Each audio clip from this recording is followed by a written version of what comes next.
श्रीमदानन्दतीर्थभगवत्पादाचार्यगुरुभ्यो नमः। हरिः ओम्। प्राणस्सर्वप्रणेतारं सर्वदेवांस्तथा गुरुं श्रीराघवेन्द्रान् वन्देऽहं मम ज्ञानप्रदान् गुरुं।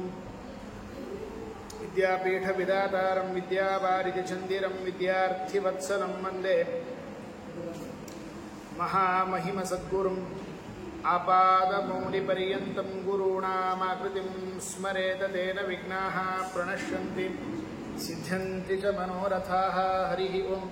श्रीगुरुभ्यो नमः। हरिः ओम्। ವಿಜಯದಾಸರು ನರಸಿಂಹದೇವರನ್ನ ಧ್ಯಾನ ಮಾಡಬೇಕು, ಅವರ ಉಪಾಸನೆಯನ್ನು ಮಾಡಬೇಕು ಅಂತ ಹೇಳಿ ವಿಶೇಷವಾಗಿ ಆ ಭಗವಂತನ ಅವತಾರದ ಮಹಿಮೆಯನ್ನು ಕೊಂಡಾಡ್ತಾ ಇದ್ದಾರೆ. ಜೊತೆಗೆ ಸಹಸ್ರನಾಮದಲ್ಲಿ ಬಂದಿರುವ ಶಬ್ದಗಳ ವಿವರಣೆಯನ್ನು ಜೋಡಿಸ್ತಾ ನರಸಿಂಹ ಸುಳಾದಿಯಲ್ಲಿ ನರಸಿಂಹಾವತಾರದ ಕಥೆ, ಅಲ್ಲಿ ಸ್ತಂಭದಿಂದ ಭಗವಂತ ಪರಮಾತ್ಮ ಪ್ರಕಟನಾದ ನಂತರದಲ್ಲಿ ಜೊತೆಗೆ ಬ್ರಹ್ಮಾಂಡ ಆವರಣವಾಗಿರತಕ್ಕಂತಹ 100 ಕೋಟಿ ಯೋಜನ ಅಷ್ಟು ದಪ್ಪದಾಗಿರತಕ್ಕಂತಹ ಪೃಥ್ವಿಯ ಆವರಣವೂ ಕೂಡ ಅದು ಬಿರುಕು ಬಿಡ್ತಾ ಇದೆ. ಅಷ್ಟೇ ಅಲ್ಲದೇನೆ ಭಗವಂತ ಅಟ್ಟಹಾಸವನ್ನು ಮಾಡ್ತಾ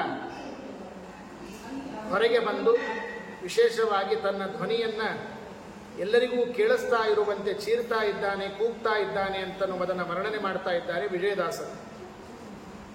ಬೋಬ್ಬಿರಿಯ ವೀರಧ್ವನಿಯಿಂದ ತನಿಗಿಡಿ ಹಬ್ಬಿ ಮುಂಚೋಣಿ ಊರಿ ಹೊರಗೆದ್ದು ಸುತ್ತೆ.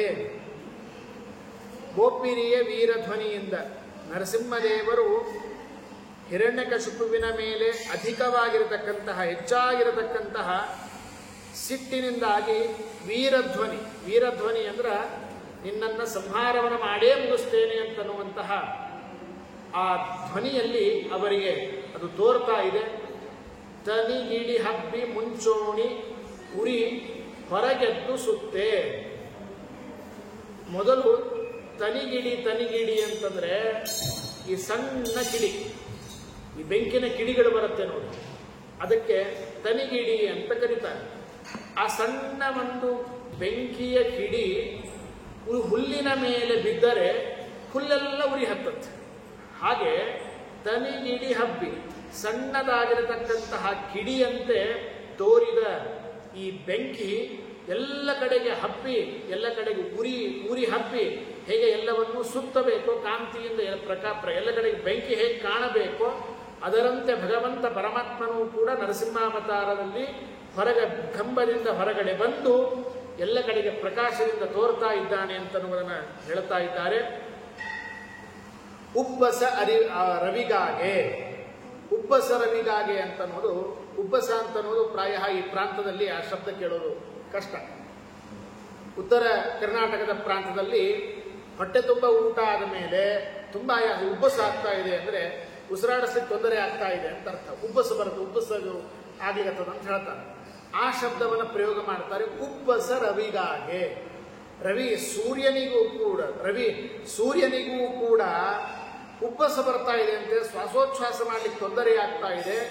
ಅವನಿಗೆ ಶ್ವಾಸೋಚ್ಛ್ವಾಸ ಮಾಡ್ಲಿಕ್ಕೆ ತೊಂದರೆ ಆಗೋದ್ರಿಂದ ಏನಾಗ್ತಾ ಇದೆ, ನಡಿಲಿಕ್ಕೆ ತೊಂದರೆ ಆಗ್ತಾ ಇದೆ. ನಡಿಲಿಕ್ಕೆ ತೊಂದರೆ ಆಗೋದ್ರಿಂದಾಗಿ ಏನಾಯ್ತು, ಸೂರ್ಯನ ಸಂಚಾರವೇ ಸ್ಥಗಿತಗೊಂಡಿತು. ನರಸಿಂಹಾವತಾರ ಆದಾಗ ಸೂರ್ಯನಿಗೂ ಕೂಡ ತಬ್ಬಿಬ್ಬಾಗಿದೆ, ಉಬ್ಬಸ ಬರ್ತಾ ಇದೆ, ಶ್ವಾಸೋಚ್ಛ್ವಾಸ ಮಾಡಲಿಕ್ಕೆ ತೊಂದರೆ ಆಗ್ತಾ ಇದೆ. ಅಬ್ಬ ನಡುಗುತ್ತಿರೆ. ಅಬ್ಬ ಚಂದ್ರ, ಆ ಚಂದ್ರ ನಡುಗುತ್ತಿರೆ, ಅವನಿಗೂ ಕೂಡ ನಡುಗು ಹುಟ್ಟುತ್ತಾ ಇದೆ. ಅಬ್ದಿ ಸಪುತ ಉಕ್ಕಿ ಹೊರೆ ಚೆಲ್ಲಿ ಬರುತ್ತೀರೆ. ಪ್ರಾಯ ದಾಸ ಸಾಹಿತ್ಯದ ಅನೇಕ ಕಡೆಗೆ ನಾವು ವಾಕ್ಯಗಳನ್ನು ನೋಡಬಹುದು. ಒತ್ತಕ್ಷರಗಳನ್ನ ಇದ್ದದ್ದನ್ನು ಬಿಡಿಸಿಬಿಡ್ತಾರೆ. ಸಪ್ತ ಅಂತಿದ್ರು ಸಪುತ ಅಂತ ಹೇಳೋದು. ಈ ತರಹ ಅನೇಕ ಪ್ರಾಯ ಅದರಲ್ಲೂ ವಿಶೇಷವಾಗಿ ವಿಜಯದಾಸರ ಸುಳಾದಿಗಳಲ್ಲಿ ಈ ತರಹ ಒತ್ತಕ್ಷರಗಳನ್ನು ಬಿಡಿಸುವುದನ್ನು ನಾವು ಅನೇಕ ಕಡೆಗೆ ನೋಡ್ತೇವೆ. ಹಾಗೆ ಅಬ್ಧಿ ಅಂದರೆ ಸಮುದ್ರ, ಸಪುತ ಅಂದರೆ ಸಪ್ತ, 7 ಸಮುದ್ರಗಳೆಲ್ಲವೂ ಕೂಡ ಹೇಗೆ ಹುಣ್ಣಿಮೆ ಬಂದಾಗ ಉಕ್ಕಿ ಹರಿಬೇಕೋ ಹಾಗೆ ಉಕ್ಕಿ ಹರಿತಾ ಇದೆ. ಇನ್ನು ಪ್ರಾಯ ಹುಣ್ಣಿಮೆ ಬಂದಿಲ್ಲ. ಹುಣ್ಣಿಮೆ ಬರಲಿಕ್ಕೆ ಇನ್ನು 3 ದಿವಸ ಇದೆ. ತ್ರಯೋದಶಿ ದಿವಸವೇನೆ ನರಸಿಂಹಾವತಾರ ಆದಾಗ ಸಪ್ತ ಸಮುದ್ರಗಳೆಲ್ಲವೂ ಕೂಡ ಕ್ಷೋಭೆಗೊಂಡಿದೆ, ಉಕ್ಕಿ ಹರಿತಾ ಇದೆ. ಅಷ್ಟೇ ಅಲ್ಲದೇನೆ ಜಗತ್ತಿನಲ್ಲಿ ಆಗುವ ಈ ಎಲ್ಲ ವಿಕೃತವಾಗಿರುವಂತಹ ವಿಕಾರಗಳು, ಸಮುದ್ರ ಉಕ್ಕಿ ಹರಿತಾ ಇದೆ, ಬ್ರಹ್ಮಾಂಡದ ಕರ್ಪರ ಬಿಚ್ಚುತ್ತಾ ಇದೆ, ಶೀಳುತ್ತಾ ಇದೆ, ಎಲ್ಲ ಕಡೆಗೆ ಸೂರ್ಯನ ಚಲನ ನಿಂತೋಯ್ತು, ಚಂದ್ರ ನಡುತ್ತಾ ಇದ್ದಾನೆ. ಈ ತರಹ ಎಲ್ಲ ವ್ಯತ್ಯಾಸ ಆಗೋದನ್ನ ಅಬುಜ ಭವಾದಿಗಳಿಗೆ ತಪ್ಪಿಪ್ಪುಗೊಂಡರು. ಅಬುಜ ಭವಾದಿಗಳು ಅಂದ್ರೆ ಬ್ರಹ್ಮ ರುದ್ರಾದಿ ಸಮಸ್ತ ದೇವತೆಗಳು. ಅಬುಜ ಅಪ್ ಅಂದ್ರೆ ನೀರು, ಅಬ್ಬುಜ ಅಂದ್ರೆ ನೀರಿನಲ್ಲಿ ಹುಟ್ಟಿರುವಂತಹ ಕಮಲ, ಆ ಕಮಲದಲ್ಲಿ ಹುಟ್ಟಿರುವಂತಹ ಬ್ರಹ್ಮದೇವರು. ಅಬುಜ ಬ್ರಹ್ಮದೇವರು, ಭವ ಅಂದ್ರೆ ರುದ್ರದೇವರು. ಬ್ರಹ್ಮ ಮತ್ತು ರುದ್ರದೇವರು ಇವರೇ ಮೊದಲಾಗಿರತಕ್ಕಂತಹ ಸಕಲ ಎಲ್ಲ ದೇವತೆಗಳು ಕೂಡ ತಪ್ಪಿಪ್ಪುಗೊಂಡರು. ಏನ್ ತಪ್ಪಿಪ್ಪುಗೊಂಡ್ರು? ಜಗತ್ತಿನೊಳಗೆ ಏನಿದು ವಿಚಿತ್ರ ಆಗ್ಲಿಕ್ಕದ, ಯಾಕೆ ಹೀಗಾಗ್ತಾ ಇದೆ, ಏನಂತದ್ದು ನಡೀತಾ ಇದೆ ಅಂತನ್ನೋದು ಅವರಿಗೂ ಆಗುವುದನ್ನು ಕಂಡು ಅವರಿಗೂ ದಿಗ್ಭ್ರಾಂತರಾಗಿದ್ದಾರೆ. ಅಬ್ಬರವೆನಿಸುತ್ತದೆ, ಆಶ್ಚರ್ಯ ಆಗ್ತಾ ಇದೆ, ಏನಿದು ವಿಪರೀತ ಆಗ್ತಾ ಇದೆಯಲ್ಲ ಅಂತನ್ನೋದನ್ನು ನೋಡಿ ಅವರಿಗೆ ತಿಳಿಯದೇ ಇದ್ದಂತೆ ಆಶ್ಚರ್ಯ ಆಗ್ತಾ ಇದೆ. ನಭದ ಗೊಳಗೆ ತುದಿಯೇ, ಇದನ್ನು ಸ್ವಲ್ಪ ಕಷ್ಟವಾಗಿರತಕ್ಕಂತಹ ಶಬ್ದವನ್ನ ಪ್ರಯೋಗವನ್ನು ಮಾಡ್ತಾರೆ. ನಭದ ಅಂದ್ರೆ ಆಕಾಶ, ಆಕಾಶದ ಗೊಳೆಯ ತಗಿಯೇ ಅಂದ್ರೆ ತಮ್ಮ ವಾಸಸ್ಥಾನವಾಗಿರತಕ್ಕಂತಹ ಆಕಾಶವನ್ನು ಕೆಲವು ಸಾಮಾನ್ಯ ಕಿರಿಯ ದೇವತೆಗಳು ಕೂಡ ಬಿಟ್ಟು ದೂರಕ್ಕೆ ಬರ್ತಾ ಇದ್ದಾರೆ. ದೇವತೆಗಳೆಲ್ಲ ಎಲ್ಲಿರ್ತಾರೆ? ಆಕಾಶದಲ್ಲಿ ಇರ್ತಾರೆ. ಆಕಾಶ ಅಂದ್ರೆ ಮೇಲೆ, ಅಂತರಿಕ್ಷದಿಂದ ಮೇಲಿಂದ ಭೂವರ್ಗ ಸ್ವರ್ಗ ಲೋಕಾದಿಗಳಲ್ಲೆಲ್ಲ ಆಕಾಶದ ಮೇಲೆಲ್ಲ ಇದ್ದಾರೆ. ಅವರು ಕೂಡ ನಭವಗೊಳೆದು ತೆಗೆಯೇ, ಆಕಾಶವನ್ನು ಏನಪ್ಪ ಆಕಾಶವು ನಡುತ್ತಾ ಇದೆಯಲ್ಲ, ಇಲ್ಲಿ ಏನ್ ನಾವು ಇರೋದು ಕಷ್ಟ ಆಗ್ತಾ ಇದೆ ಅಂತ ಹೇಳಿ ಅವರೂ ಕೂಡ ಬಿಟ್ಟು ಅಲ್ಲಿಂದ ಬರ್ತಾ ಇದ್ದಾರೆ, ಹೊರಗಡೆ ಬರ್ತಾ ಇದ್ದಾರೆ ಅಂತನ್ನೋದನ್ನ ಇಲ್ಲಿ ವರ್ಣನೆ ಮಾಡಿ ಶಬ್ದ ತುಂಬಿತು ಅವ್ಯಾಕೃತ ಆಕಾಶ. ಯಾವ ಶಬ್ದ? ನರಸಿಂಹದೇವರು ಅಲ್ಲೇನು ಸ್ತಂಭದಿಂದ ಹೊರಗೆ ಬಂದ ಕ್ಷಣಕ್ಕೆ ಏನು ಅಟ್ಟಹಾಸವನ್ನು ಮಾಡ್ತಾ ಇದ್ದಾರೆ, ಆ ಕಟ ಅಂತ ಕಡಿತಾ ಇದ್ದಾರೆ ರೋಷದಿಂದ ಅಂತ ಏನು ವರ್ಣನೆ ಮಾಡಿದ್ರು ನೋಡ್ರಿ. ಆ ಹಲ್ ಕಟಿಯುವಂತಹ ಕೂಗುವಂತಹ ಅವರ ನಗು ಏನಿದೆ ನೋಡಿ, ಅದು ಅವ್ಯಾಕೃತ ಆಕಾಶ. ನಮಗೆ ಅವ್ಯಾಕೃತ ಆಕಾಶ ಅಂತ ಶಬ್ದವನ್ನು ಮಾತ್ರ ಅಂದ್ಬಿಡ್ತೇವೆ, ಅದರ ವ್ಯಾಪ್ತಿ ಏನು, ಅಲ್ಲಿಯ ಹೊರಗಿನ ತನಕ ಬ್ರಹ್ಮಾಂಡವನ್ನು ದಾಟಿ ವೈಕುಂಠ, ಮುಖ್ಯವಾಗಿ ಸತ್ವಗುಣ ರಜೋಗುಣ 14-24 ತತ್ವಗಳನ್ನು ದಾಟಿ ಸತ್ವಗುಣ ರಜೋಗುಣ ತಮೋಗಳನ್ನು ದಾಟಿ ಆಮೇಲೆ ಅವ್ಯಾಕೃತ ಆಕಾಶ ಇರುವಂಥದ್ದು. ಇಲ್ಲಿಯವರೆಗೆ ಕೂಗು, ಎಲ್ಲಿಯ ಭೂಮಿಯಲ್ಲಿ ಬ್ರಹ್ಮದೇವರು ಇರುವಂತಹದ್ದನ್ನು ಅಂದ್ರೆ ಭೂಮಿಯಲ್ಲಿ ಅವತಾರ ಮಾಡಿದ ನರಸಿಂಹದೇವರು ಕೂಗುವ ಕೂಗು ಎಲ್ಲಾ ಲೋಕಾದಿಗಳನ್ನೆಲ್ಲ ಹಾಕಿ ಅಲ್ಲಿಯ ಕಡೆಗೂ ಕೂಡ ಕೂಗು ಕೇಳಿಸ್ತಾ ಇದೆ. ಶಬ್ದ ತುಂಬಿತು ಅವ್ಯಾಕೃತ ಆಕಾಶ, ನರಸಿಂಹದೇವರ ಮಾಡಿದ ಅಟ್ಟಹಾಸದ ಶಬ್ದ ಎಲ್ಲವನ್ನು ದಾಟಿ ಅವ್ಯಾಕೃತ ಆಕಾಶದವರೆಗೆ ತುಂಬಿ ಹೋಗಿದೆ. ನಿಬ್ಬರ ದರು ಗಿರಿಗಳು ಜರ್ಜರಿಸರು. ನಿಬ್ಬರ ಅಂದ್ರೆ ತರು ಅಂದ್ರೆ ಮರಗಳು, ತರುವಿಗೆ ಮರ ಅಂತ ಕರೆಯಬೇಕಾಗಿದೆ. ಗಿರಿ ಅಂದ್ರೆ ಬೆಟ್ಟಗಳು. ಆ ಭೂಮಿಯಲ್ಲಿ ಅನೇಕ ವಿಧವಾಗಿರತಕ್ಕಂತಹ ಮರಗಳೆಲ್ಲವೂ ಕೂಡ ಅಷ್ಟೇ ಅಲ್ಲದೇನೆ ಸಪ್ತ ದ್ವೀಪಗಳು, ಪರ್ವತಗಳು ಎಲ್ಲವೂ ಕೂಡ ಕಂಪಿಸಿ ಹೋಗ್ತಾ ಇದೆ, ನಡುಗ್ತಾ ಇದೆ. ಅದನ್ನೇ ಜರ್ಜರಿಸಲು ಅಂತಂತ ಅದೆಲ್ಲ ನಡಿಗೆ ಹೋಗ್ತಾ ಇರತಕ್ಕಂಥದ್ದು. ಅಷ್ಟೇ ಅಲ್ಲದೇನೆ ನಿಬ್ಬರ ಅಂದ್ರೆ ಏನು? ನಿಬ್ಬರ ಅಂದ್ರೆ 2 ಅಂತಂತ ಅರ್ಥ. ಇನ್ನೊಂದು ಅರ್ಥ ಇದೆ ಅಂದ್ರೆ ಶ್ರೇಷ್ಠ ಅಂತ ಅರ್ಥ. ಶ್ರೇಷ್ಠವಾಗಿರತಕ್ಕಂತಹ ಏನೆಲ್ಲ ಗಿಡಗಳು ಮರಗಳು ಇತ್ತು ಬ್ರಹ್ಮಾಂಡದಲ್ಲಿ, ಅತೀ ಶ್ರೇಷ್ಠವಾಗಿರತಕ್ಕಂತಹ ಪರ್ವತ ಯಾವುದು? ಮೇರು ಪರ್ವತ. ಆ ಮೇರು ಪರ್ವತವೂ ಕೂಡ ನಡಿಗೆ ಹೋಯಿತು. ಆ ಮೇರು ಪರ್ವತವೂ ಕೂಡ ನಡಿಗೆ ಹೋಗುವಂತಹ ಕೂಗು ನರಸಿಂಹದೇವರ ಕೂಗಾಗಿತ್ತು. ಒಬ್ಬರಿಗೆ ವಶವಲ್ಲದ ದೇವರನ್ನ ವಶದಲ್ಲಿ ಇಟ್ಟುಕೊಳ್ಳಬೇಕು ಅಂದ್ರೆ ಯಾರಿಂದಲೂ ಕೂಡ ಸರ್ವಥ ಸಾಧ್ಯವಿಲ್ಲ. ಅಂತಹ ಅಪ್ರತಿಮನಾಗಿರತಕ್ಕಂತಹ ಪರಮಾತ್ಮ ಸ್ವತಂತ್ರನಾಗಿದ್ದಾನೆ. ಅಂತಹ ನಮ್ಮ ವಿಜಯ ವಿಠಲ ಎಲ್ಲರ ಬಿಂಬರೂಪಿಯಾಗಿರತಕ್ಕಂತಹ ಪರಮಾತ್ಮ ಇಬ್ಬಗೆಯಾಗಿ ಕಂಬದಿಂದ, ಇಬ್ಬಗೆಯಾಗಿ ಅಂದರೆ 2 ಭಾಗವಾಗಿ ಹೊರಮಟ್ಟ ಅಂದರೆ ಇಲ್ಲಿಯವರೆಗೂ ಕೂಡ ನರಸಿಂಹದೇವರು ಅವತಾರವನ್ನು ಮಾಡಿ 2 ಭಾಗವಾಗಿ ಪ್ರಕಟವಾಗಿರುವಾಗ, ಅವರು ಚೀರುವಾಗ, ಕೂಗುವಾಗ ಜಗತ್ತಿನಲ್ಲಿ ಆಗುವ ಏನೆಲ್ಲ ವಿಕೃತಿಯ ವಿಕಾರಗಳು, ಪ್ರಕೃತಿಯ ವಿಕಾರಗಳೇನಿದೆ ನೋಡಿ, ಆ ವಿಕಾರಗಳನ್ನೆಲ್ಲವನ್ನೂ ಕೂಡ ವಿಜಯದಾಸರು ಈ ಒಂದು ಸುಳಾದಿಯ ಈ ಭಾಗದಲ್ಲಿ ವರ್ಣನೆ ಮಾಡ್ತಾರೆ. ಅಷ್ಟೇ ಅಲ್ಲದೆ ಮುಂದಿನ ಭಾಗದಲ್ಲಿ ಬಹಳ ಅಮೋಘವಾಗಿರತಕ್ಕಂತಹ ಶಬ್ದವನ್ನ ಪ್ರಯೋಗವನ್ನು ಮಾಡ್ತಾರೆ. ಎಷ್ಟು ಸುಂದರವಾಗಿರತಕ್ಕಂಥದ್ದು. ಗುಟಿ ಗುಟಿಸುತ್ತ, ಹಿರಣ್ಯ ಕಶುಪುವಿನಲ್ಲಿ ಅತ್ಯಧಿಕವಾಗಿರತಕ್ಕಂತಹ ಕೋಪದಿಂದ ಗುಟಿ ಗುಟಿಸುತ್ತ ಅಂದ್ರೆ ಝರ್ಜರಿಸುತ್ತಾ, ಕೂಗುತ್ತಾ ಅಂತ ಅರ್ಥ. ಕೂಗ್ತಾ ಕೂಗ್ತಾ ಕೋಟಿ ಸಿಡಿಲು ಗೀರಿಗೆ ಬಂದು ಹೊಡೆದಂತೆ. ಹೇಗೆ ಬಂದರು? ಕಂಬದಿಂದ ಬಂದ ಕ್ಷಣಕ್ಕೆ ಸುಮ್ಮನೆ ಚೀರ್ತಾ ಬಂದ್ರೇನು ನರಸಿಂಹದೇವರು? ಹಾಗೆಲ್ಲ ಬರಲಿಲ್ಲ. ಹೆಂಗೆ ಬಂದರು? ಅವರು ಬಂದದ್ದು ಹಿರಣ್ಯಕಶಿಪುವಿಗೆ ಯಾವ ತರ ಫೀಲ್ ಆಯ್ತು, ಅವನಿಗೆ ಯಾವ ತರಹ ತೊಂದರೆ ಆಯ್ತು, ಅದನ್ನ ವರ್ಣನೆ ಮಾಡ್ತಾರೆ ವಿಜಯದಾಸರು. ಕೋಟಿ ಸಿಡಿಲು, ಆಕಾಶದಿಂದ ಸಿಡಿಲು ಬಿಡುತ್ತೆ. ಈಗ ನಿನ್ನೆ ಮೊನ್ನೆ ಕೇಳಿದ್ದೇವೆ ಒಂದು ಸಿಡಿಲು ಬಿಡೋದನ್ನ. ಒಂದೆಲ್ಲೋ ಶಬ್ದ ಆಗಿದ್ರೆ ಸಾಕು, ಎಷ್ಟು ಜೋರು ಸಿಡಿಲು ಬಡಿತಪ್ಪ ಅಂತ ನಾವು ಗಾಬರಿ ಆಗ್ತೇವೆ. ಆ ಒಂದು ಸಿಡಿಲು ಬಂದ್ರೇನೆ ಇಷ್ಟು ಗಾಬರಿ ಆಗುತ್ತೆ. ಅಂಥದ್ದನ್ನ ಏಕಕಾಲದಲ್ಲಿ, ಒಂದೇ ಸಂಖ್ಯೆ, ಒಂದಾದ್ಮೇಲೆ ಒಂದೊಂದಲ್ಲ, ಏಕಕಾಲದಲ್ಲಿ ಒಂದು ಕೋಟಿ ಸಿಡಿಲು ಬಂದು ಬೆಟ್ಟಕ್ಕೆ ಬಡಿದ್ರೆ ಏನಾಗುತ್ತೆ? ಹುಡಿಯಾಗೋದಲ್ಲ, ಅದು ಸುಟ್ಟೇ ಹೋಗಬೇಕು, ಬೆಟ್ಟನೇ ಸುಟ್ಟಿ ಹೋಗಬೇಕು. ಆ ತರಹ ಗಿರಿಗೆ ಬಂದು ಬಡಿದ್ರೆ ಎಷ್ಟು ವಿಧವಾಗಿರತಕ್ಕಂತಹ ತೊಂದರೆಯಾಗಬೇಕೋ ಹಾಗೆ ನರಸಿಂಹದೇವರು ಅದ್ಭುತವಾಗಿರತಕ್ಕಂತಹ ಅವರು ಕೂಗ್ತಾ ಕೂಗ್ತಾ ಕೂಗ್ತಾ ಏನ್ ಮಾಡ್ತಾ ಇದ್ದಾರಂತಂದ್ರೆ, ಅವರು ಕೂಗ್ತಾ ಹಿರಣ್ಯಕಶಿಪುವಿನ ಮೇಲೆ ಅವರು ಪ್ರಹಾರವನ್ನು ಮಾಡ್ತಾ ಇದ್ದಾರೆ.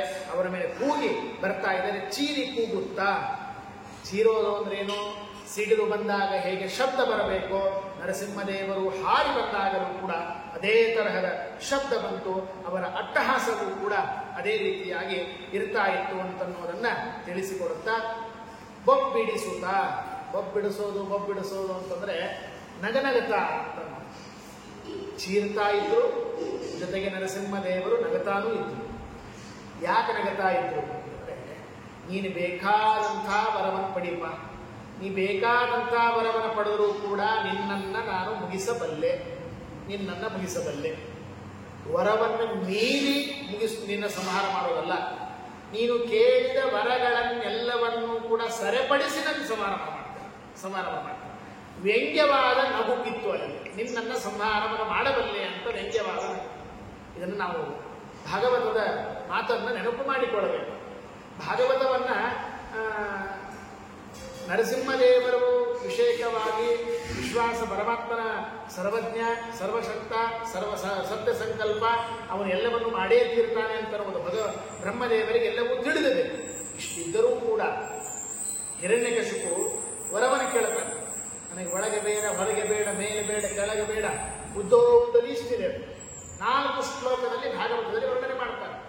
ಅಷ್ಟೆಲ್ಲ ಆದ ಮೇಲೆ ಪ್ರಸಹನ್ನಿವ ಅಂತ ನಾವು ಮಾತು ಬರುತ್ತೆ ಭಾಗವತ. ನಗತಾ ವರವನ್ನು ಕೊಟ್ಟರು ಬ್ರಹ್ಮದೇವರು.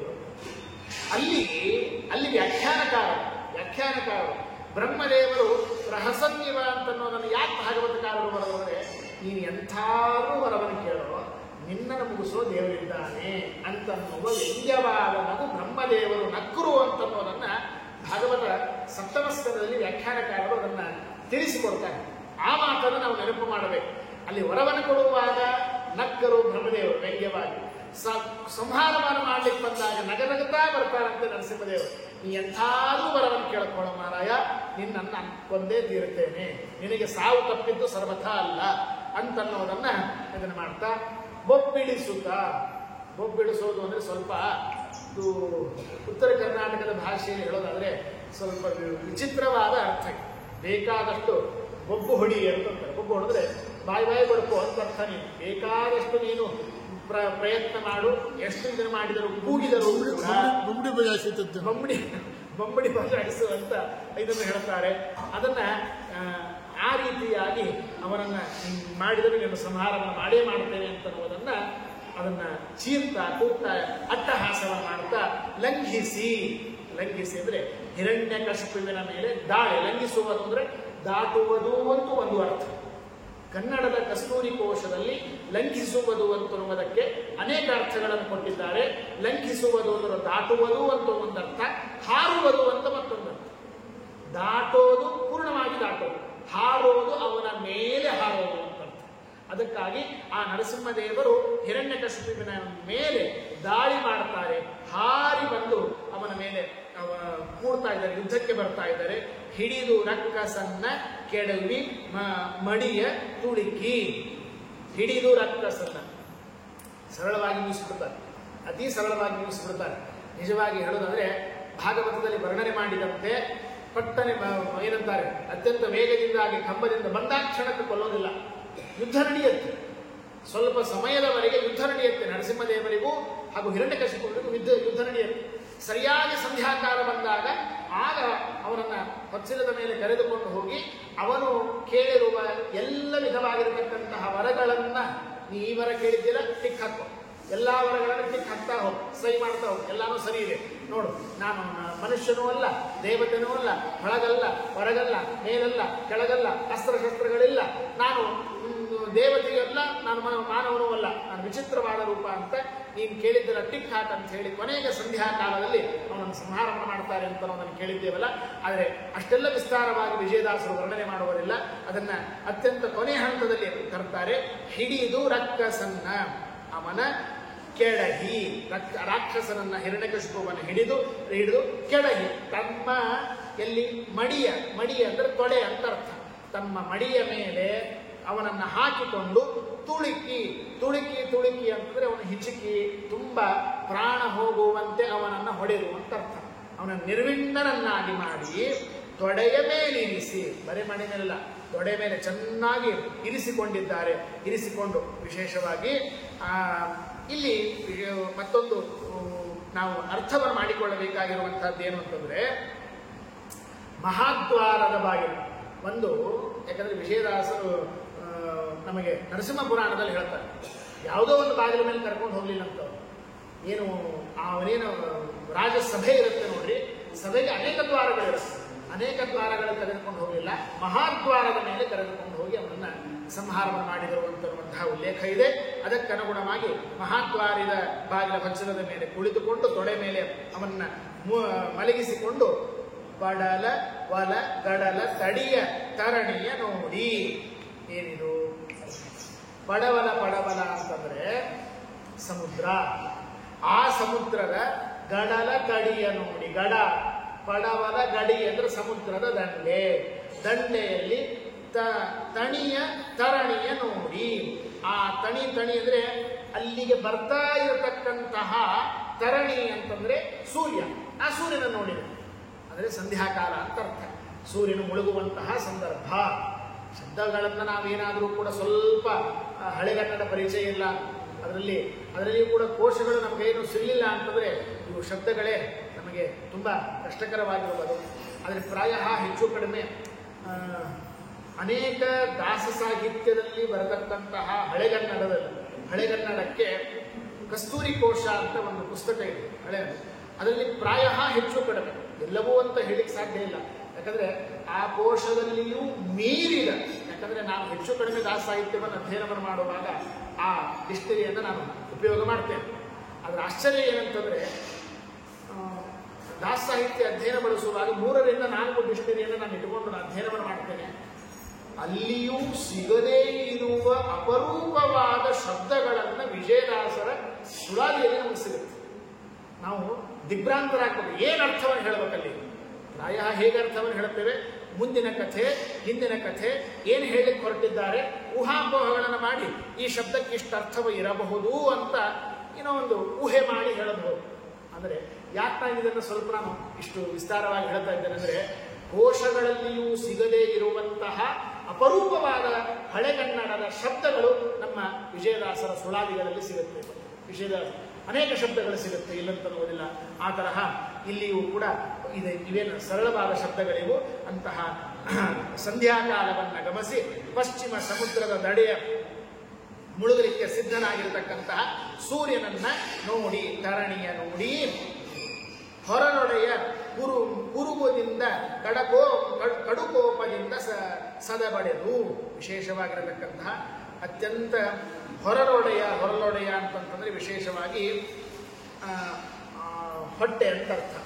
ಆ ಹೊಟ್ಟೆಯನ್ನ ಉಗುರುದಿಂದ, ಕುರು ಅಂದರೆ ಉಗುರುಗಳೇನಿರುತ್ತೆ ನೋಡಿ, ಉಗುರಿನ ಮುಂದಿನ ಚೂಪಾಗಿರತಕ್ಕಂತಹ ಭಾಗಕ್ಕೆ ಕುರುಗುರು ಅಂತ ಕರೀತಾರೆ. ಅಂತಹ ಚೂಪಾಗಿರುವಂತಹ ಉಗುರುದಿಂದ ಕಡುಕೋಪದಿಂದಾಗಿ ತುಂಬಾ ಕೋಪಗೊಂಡಿರತಕ್ಕಂತಹ ನರಸಿಂಹದೇವರು ಸದಬಡೆದು ಅದನ್ನ ಸೀಳಿ ಹಾಕ್ತಾರೆ. ಅಂದ್ರೆ ಯಾಕೆ ಕುರುಗುರು ಅಂತನ್ನುವ ಶಬ್ದವನ್ನ ವಿಜಯದಾಸರು ಪ್ರಯೋಗ ಮಾಡಿದರು? ಬರೀ ಉಗುರಿನಿಂದ ಅಂದ್ರೆ ಸಾಕಾಗಿತ್ತಲ್ಲ. ಯಾಕಂದ್ರೆ ನರಸಿಂಹದೇವರನ್ನ ವರ್ಣನೆ ಮಾಡ್ತಾ ಇರಬೇಕಾದಾಗ ಪಾಂತಸ್ಮಾನ್ ಭೂತವೈರಿವರ ಮಾತಂಗ ಮಾತಂಗಟ ಅಂತ ಹೇಳಿ ವಾಯುಸ್ತುತಿ ಪ್ರಾರಂಭದಲ್ಲಿ ವರ್ಣನೆ ಮಾಡ್ತಾ ಇರ್ತಾರೆ. ಶ್ರೀಮದಾಚಾರ್ಯರು ಕೂಡ ಉಗುರನ್ನ ವಜ್ರಾಯುಧಕ್ಕೆ ಹೋಲಿಸ್ತಾರೆ. ಭಾರೀ ಅದ್ಭುತವಾಗಿರತಕ್ಕಂತಹ ಶಸ್ತ್ರದಂತೆ ಇದೆ ಅಂತ ವರ್ಣನೆ ಮಾಡ್ತಾರೆ. ನರಸಿಂಹ ಪುರಾಣದಲ್ಲಿಯೂ ಕೂಡ ಇದು ಸಾಮಾನ್ಯವಾದ ಉಗುರುಗಳಲ್ಲ, ಉಗುರುಗಳಲ್ಲಿ ಇದು ಅತೀ ಅಮೋಘವಾಗಿರತಕ್ಕಂತಹದ್ದು ಅಸ್ತ್ರಗಳು ಇದೆ ಅಂತ ವರ್ಣನೆ ಮಾಡ್ತಾರೆ. ಅಂದರೆ ಶ್ರೀಮದಾಚಾರ್ಯರು ವರ್ಣನೆ ಮಾಡಿರತಕ್ಕಂತಹ ಉಗುರನ್ನು ಏನನ್ನು ವರ್ಣನೆ ಮಾಡಿದ್ದಾರೆ ಅದನ್ನೂ ಕೂಡ ವಿಜಯದಾಸರು ತಾವು ಮನಸ್ಸಿನಲ್ಲಿ ಇಟ್ಟುಕೊಂಡು, ಬೇರೆ ಬೇರೆ ಪುರಾಣಗಳಲ್ಲಿಯೂ ವರ್ಣನೆ ಮಾಡಿರತಕ್ಕಂತಹ ಉಗುರನ್ನ ಮನಸ್ಸಿನಲ್ಲಿ ಇಟ್ಟುಕೊಂಡು ಅದನ್ನ ಅಭಿಪ್ರಾಯವನ್ನ ಕುರು ಅಂತನ್ನುವಂತಹ ಚೂಪು ಅಂತ, ಕನ್ನಡದಲ್ಲಿ ಚೂಪು ಅಂತ ಅರ್ಥ.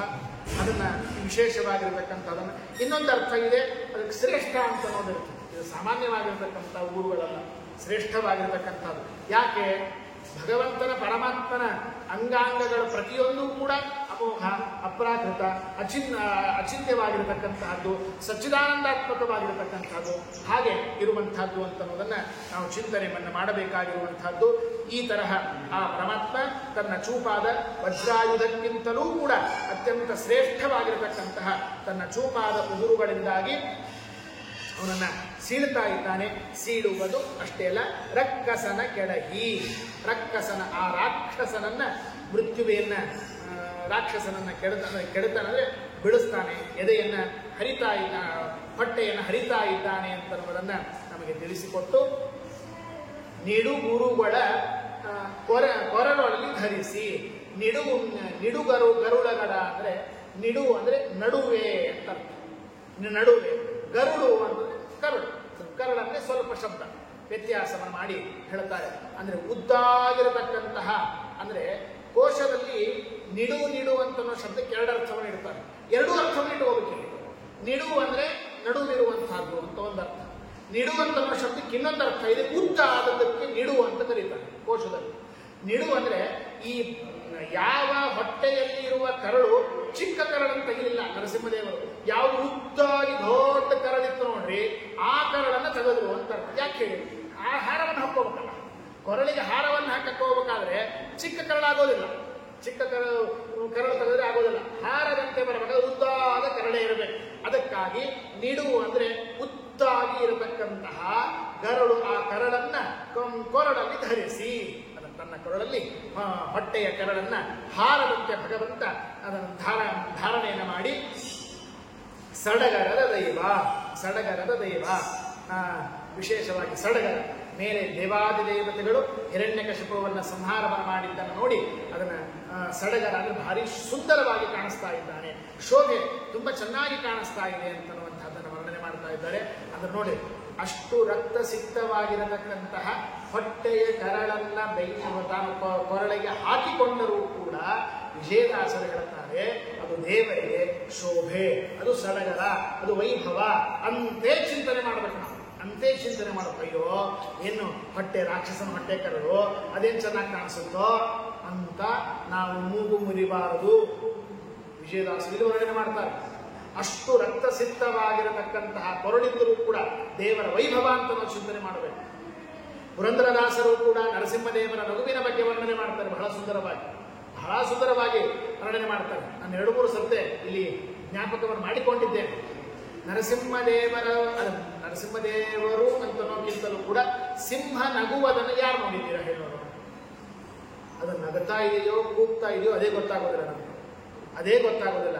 ಅಂಥದ್ದನ್ನು ನಮ್ಮ ಪುರಂದರದಾಸರು ಹೇಳ್ತಾರೆ, ನಸು ನಗುವೆಗಿಂದೊಪ್ಪುವ ನರಸಿಂಹಗೆ ಮಂಗಳಂ ಅಂತ. ಅಂತ ಮಂಗಳದ ಹಾಡಿನಲ್ಲಿ ನರಸಿಂಹದೇವರನ್ನು ಸ್ತೋತ್ರ ಮಾಡ್ತಾರೆ ಪುರಂದರದಾಸರು.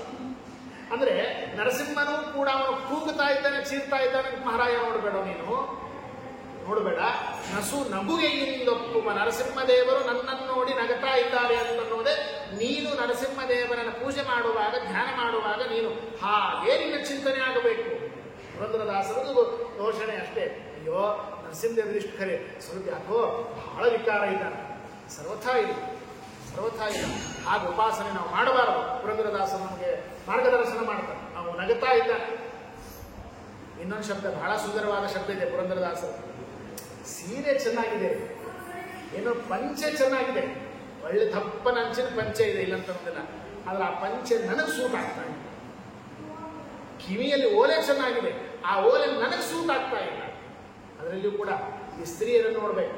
ಆ ಹುಟ್ಟಿನ ಬಟ್ಟೆ ಹೇಗಿರುತ್ತೆ, ಬಟ್ಟೆ ಕಲರ್ ಇಲ್ಲದೆ ಬಳೆ ಇರಬೇಕು, ಅದೇ ಕಲರ್ದು ಓಲೆ ಇರಬೇಕು, ಹೇಗೆ ಸೂಟ್ ಆಗಬೇಕು ಅಂತ ಅನ್ನೋದನ್ನು ಹೇಗೆ ಮ್ಯಾಚಿಂಗ್ ಆಗ್ಬೇಕಂತ ಅನ್ನೋದು ನೋಡ್ತಾ ಇರ್ತಾರೆ ನೋಡ್ರಿ. ಅದನ್ನು ಕೆಲವೊಂದು ಅಗತ್ಯ ಆಗೋದಿಲ್ಲ. ಹಾಗೆ ಬಟ್ಟೆಗಳಷ್ಟೇ ಮ್ಯಾಚ್ ಆಗೋದಿಲ್ಲ. ನನ್ನ ದೇಹದಲ್ಲಿರುವ ಅಂಗಾಂಗಗಳ ಒಂದೊಂದು ವಿಕಾರಗಳು ನಮಗೆ ಮ್ಯಾಚ್ ಆಗೋದಿಲ್ಲ. ನಗು ಬಹಳ ಅಸಹ್ಯವಾಗಿರ್ಬೇಕಂದ್ರಪ್ಪ ಅಂದ್ರೆ ಆ ನಗು ಅವನಿಗೆ ಹೊಂದುವುದಿಲ್ಲ ಅಂತ ಅರ್ಥ. ಬಹಳ ಚೆನ್ನಾಗಿ ನಗುತ್ತಾರೆ. ನಕ್ಕಾಗ ಅವ್ರು ನೋಡ್ಬೇಕು ನೋಡ್ರಿ, ಬಹಳ ಸುಂದರವಾಗಿ ಕಾಣಿಸ್ತಾರೆ ಅಂತಂದ್ರೆ ಅರ್ಥ ಏನು? ಆ ನಗು ಅವರಿಗೆ ಚೆನ್ನಾಗಿ ಕಾಣಿಸುತ್ತೆ ಅಂದ್ರೆ ಅವರಿಗೆ ಹೋಲುತ್ತೆ ಅಂತ ಅರ್ಥ, ಹೋಲುತ್ತೆ ಅಂತ ಅರ್ಥ. ಅದನ್ನು ಪುರಂದರದಾಸರು ವ್ಯಕ್ತಪಡಿಸ್ತಾರೆ. ನಸು ನಗುವೆಗೆಂದು ಒಪ್ಪುವ, ಒಪ್ಪೋದು ಅಂತಂದ್ರೇನು? ನರಸಿಂಹದೇವರು ಬರೀ ನಗ್ತಾರ ಅಂತ ಹೇಳ್ಕೊಳ್ಬೇಡ್ರಿ, ಅದು ನಕ್ಕದ್ದು ಅವರಿಗೆ ಚೆನ್ನಾಗಿ ಕಾಣಿಸ್ತೆ, ಅವರಿಗೆ ಒಪ್ಪುವಂತಹ ನಗು ಅಂತ ಅನ್ನೋದನ್ನು ಚಿಂತನೆ ಮಾಡಿ ನಿಮ್ಮಂಥದ್ದು. ಇದನ್ನು ಪುರಂದರದಾಸರು ವರ್ಣನೆಯನ್ನು ಮಾಡೋದನ್ನು ನಾವು ವರ್ಣನೆ ಮಾಡ್ಬೋದು, ಆದ್ರೆ ಕಣ್ಣು ಮುಂದೆ ತಂದ್ಕೊಳ್ಳೋದು ಬಹಳ ಕಷ್ಟ ಇದೆ, ಬಹಳ ಕಷ್ಟ ಇದೆ, ಬಹಳ ಕಷ್ಟ. ಯಾರು ಯೋಗ್ಯವಂತರು, ಜ್ಞಾನಿಗಳು, ಉಪಾಸನೆ ಮಾಡತಕ್ಕಂಥವರು ಅವರಿದ್ದಾರೋ ಅವರಿಗೆ ಮಾತ್ರ ಸಾಧ್ಯ. ಪುರಂದರದಾಸರ ನಗುವನ್ನು ಅದನ್ನು ಹೇಳಿದ್ರೆ ನಮ್ಮ ವಿಜಯದಾಸರಿಗೆ ಹೇಳ್ತಾರೆ, ಕೊರಳಲ್ಲಿ ಹಾಕಿಕೊಂಡದ್ದು ಕೂಡ ಅದನ್ನು ಎಂದೆಂದೂ ಅದನ್ನು ವಿಚಿತ್ರವಾಗಿ ಕಾಣಬೇಡಿ, ಸಡಗರದ ದೈವ, ಅದನ್ನು ವೈಭವದಿಂದ ನಾವು ಅದನ್ನು ವೈಭವೀಕರಣವನ್ನು ಮಾಡಬೇಕೇ ಹೊರತು ಅಂತ ಹೇಳ್ತಾರೆ.